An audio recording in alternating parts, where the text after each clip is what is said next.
السلام عليكم، صبحكم الله بخير. صممت لي موقع إن شاء الله إنه يفيد المعلمين والمعلمات، بس للحين ما نشرته لأني جالس أشتغل عليه، بس بأعرضه لكم. اللي هو بطاقتين 3 4 5 6. البطاقة الأولى والثانية هذا الترم الأول والترم الثاني بنات للمعلمات، وهذا الترم الأول والترم الثاني عيال للمعلمات، وهنا الترم الأول والترم الثاني للمعلمين.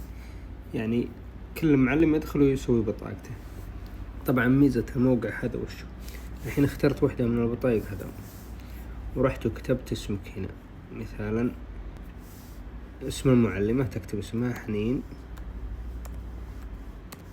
محمد علي مثلا، نقول زي كذا، تكتب التاريخ، وهنا تروح تكتب اسم طالباتها.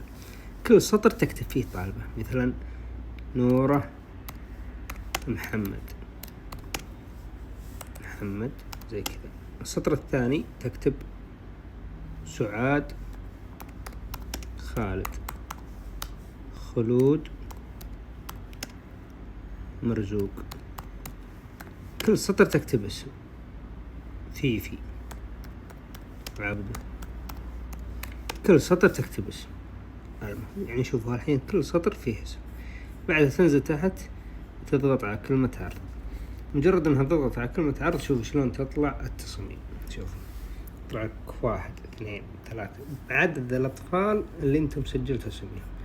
يعني الحين هذه تصميم خاص بنورة محمد، هنا اسم نورة محمد، وهنا اسم المعلمة، وهنا التاريخ.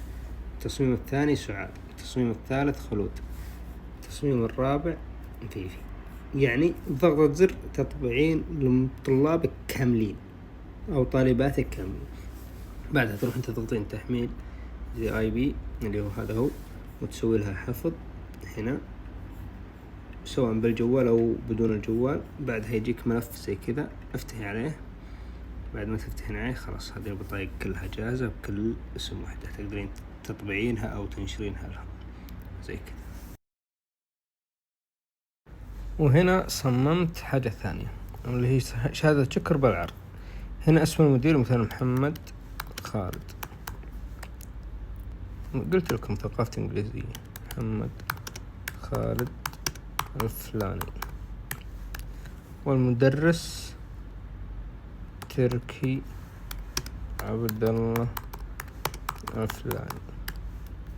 وهنا تكتب اسم الطلاب كل طالب بسطر، وبعدين تختار طبيعي أو مربع. إذا اخترت سناب أو ستوري راح تجيك مهي زينة، لكن تختار طبيعي أو مربع تضغط عرض، وعلى طول تطلع لك بالشكل الذي سوف ترونه الآن. هذا هو زي كذا. هذا اسم الطالب، وهذا اسم أستاذ المادة، وهذا اسم مدير المدرسة. كل طالب طلع له شهادة، تحملها تطبعها على طول بضغطة زر. يعني جالس أبدع لكم، المفروض أنكم تعلقون 1,000,000 تعليق لين أخلص الموقع وزبطه وهندسه، وبعدين أرسله لكم. وهذه جهزت لكم 1 2 3 4 5 6 7 8. 4 الأولى هذولا للمعلمات، والثنتين هذولا للمعلمين، وهنا هذه للمعلمين وهذه للمعلمات. شوفوا زي كذا مكتوب أستاذة المادة، وهنا أستاذ المادة. والطريقة سهلة، بس تدخل عليها زي كذا وتكتب الأسامي، مثلا الاسم هذا الاسم هذا واسم الطلاب كل واحد بسطر، تخليها على طبيعي، تضغط عرض، فيطلع معك الشهادة على طول زي كذا جاهزة مرتبة 100%. كيف تدخل الموقع؟ سفاري سعد الشراري، بعدين انزل تحت آخر شيء لين تحصل شهادات شكر. هذه شهادات شكر تشوفونها، افتح عليها زي كذا وخلاص تطلع لك الشهادات، واختار اللي يعجبك منها وصمم مجموعة كاملة لكل طلابك.